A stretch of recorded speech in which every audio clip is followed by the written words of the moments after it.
Hello friends, welcome to மக்கள் சேவை channel. இன்றைக்கி நம்ம ஒரு முக்கியமான இன்ஃபர்மேஷன் பற்றி தான் பார்க்க போகிறோம்.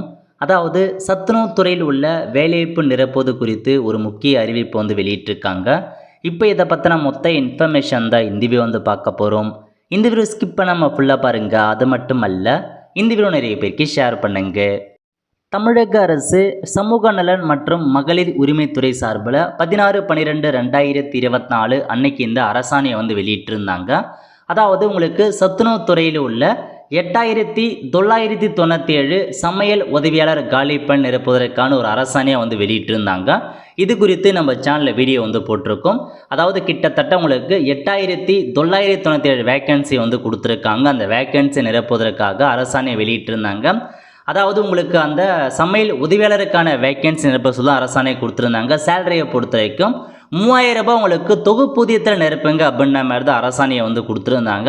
ஸோ அதை பற்றி நம்ம சேனலில் பார்த்துருக்கோம். பட் இப்போ என்ன சொல்லியிருக்காங்க அப்படின்னா, தினமலர் இருக்க பாருங்கள், பத்திரிகை செய்தியில் ஒரு அப்டேட் கொடுத்துருக்காங்க. இப்போ இந்த 8997 சமையல் உதவியாளர் பணியிடங்கள் இருப்பதில் சிக்கல் இருப்பதாக தெரிவிச்சிருக்காங்க. காரணம் என்ன அப்படின்னு பார்த்தீங்கன்னா, தமிழ்நாடு அரசு சார்பில் 1982 முதல் தமிழ்நாடு சத்துணவு திட்டம் செயல்படுத்தப்பட்டு வருகிறது.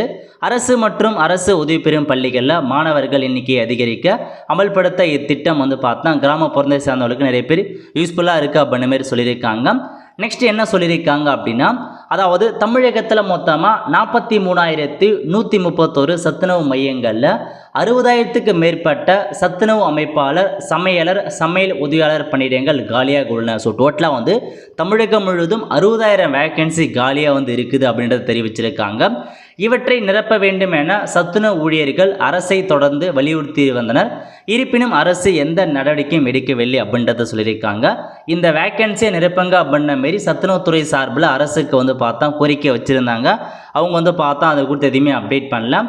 அதனால் ஒரே அமைப்பாளர் 8க்கும் மேற்பட்ட சத்துணவு மையங்களை பார்க்க வேண்டிய அவநிலை ஏற்பட்டுள்ளது. தற்போது சத்துணவு திட்டத்தில் காலியாக உள்ள மொத்த பணியிடங்களில் 8997 சமையல் உதவியாளர் பணியிடங்கள் மட்டும் மாத 3000 தொகுப்பூதியம் அடிப்படையில் நிரப்ப தமிழக அரசு அரசாணை வெளியிட்டுள்ளது. இது சத்துணவு ஊழியர்கள் மத்தியில் அதிர்ச்சியை ஏற்படுத்தியுள்ளது. தொகுப்பூதிய அடிப்படையில் பணியிடங்களை நிரப்ப எதிர்ப்பு தெரிவித்து போராட்டங்கள் நடத்தி வருவதால் சமையல் உதவியாளர் பணியிடங்கள் நிரப்புவதில் அரசுக்கு சிக்கல் ஏற்பட்டுள்ளது.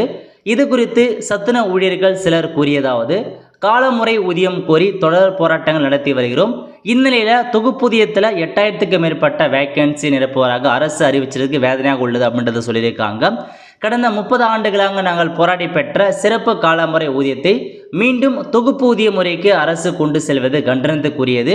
இதை அரசு கைவிட்டு சிறப்பு காலமுறை ஊதியத்தில் காலிப்பணி நிரப்ப வேண்டும், இல்லை என்றால் போராட்டத்தை தொடர்வோம் அப்படின்ற மாதிரி அவங்க சொல்லியிருக்காங்க. இதாங்க உங்களுக்கான இன்ஃபர்மேஷன். அதாவது மொத்தமாக 60,000 வேக்கன்சி காலியாக இருக்குது. அதில் நீங்கள் வெறும் ஒரு 9,000 வேக்கன்சி மட்டும் நிரப்ப போகிறீங்க. அதுவும் பார்த்தா உங்களுக்கு தொகுப்பூதியத்தில் நீங்கள் அடிப்படையில் தான் நிரப்பும் அப்படின்னு மாதிரி அரசாணை வெளியிட்டிருக்காங்க. இதை மாற்றி நார்மலுக்காக நீங்கள் நிரப்புங்க அப்படின்ற மாரி தான் போராட்டம் நடத்த போகிறன்றதை சொல்லியிருக்காங்க. ஆல்ரெடி போராட்டம் நடத்தி தான் இருக்காங்க. மீண்டும் எங்களுடைய போராட்டம் தொடரும் அப்படின்ற மாதிரி சொல்லியிருக்காங்க. ஸோ போராட்டம் தொடர்றதால இந்த வேக்கன்சி நிரப்புவதற்கு சிக்கல் ஏற்பட்டிருக்கு. அது மட்டும் இல்லாமல் மேபி பார்த்தா நீங்கள் மாற்றி அமைப்பதற்கான வாய்ப்பும் இருக்குது. ஸோ வெயிட் பண்ணி பார்க்கலாம் எந்தளவுக்கு சீக்கிரமாக இதுக்கான அப்டேட்டை வெளியிடுறாங்க அப்படின்ற மாதிரி. ஏன்னா இவங்களும் பல வருட காலமாக போராட்டம் நடத்திட்டு தான் வராங்க. ஸோ உங்களுக்கு நார்மல் அந்த சிறப்பு காலமுறை ஊதியத்திலே இந்த பணி நிரப்ப வேண்டும் அப்படின்றத சொல்லியிருக்காங்க. தொகுப்பூதியத்தை தவிர்த்து சிறப்பு காலமுறை ஊதியத்தில் காலி பணிகள் நிரப்ப வேண்டும் அப்படின்ற மாதிரி கோரிக்கை வச்சுருக்காங்க. அதுக்கான போராட்டம் பண்ணிகிட்டு இருக்காங்க. ஸோ வெயிட் பண்ணி பார்க்கலாம். ஸோ இதுதான் உங்களுக்கான இன்ஃபர்மேஷன். ஓகே, ஸோ கண்டிப்பாக இதுக்கான ஆன்லைன் அப்ளிகேஷன் அல்லது இதை அப்ளை பண்ணுறதுக்கான ஆப்ஷன்ஸ் வரும்போது நான் உங்களுக்கு இன்ஃபார்ம் பண்ணுறேன் இந்த வேலைவாய்ப்பு குறித்து. ஸோ இப்போதைக்கு பேசிக்காக இதான் உங்களுக்கான செய்தி வெளியிட்டிருக்காங்க. ஸோ ஷேர் பண்ணலான்னு பார்த்தா அதுக்காரமாக ஷேர் பண்ணியிருக்கேன். ஒரு ஃப்ரெண்ட்ஸ் கண்டிப்பாக இந்த பிடிச்ச லைக் பண்ணுங்கள். அது மட்டும் அல்ல, இந்த வீடியோ நிறைய பேருக்கு ஷேர் பண்ணுங்கள். அடுத்த ஒரு நல்ல சந்திப்போம். நன்றி, வணக்கம்.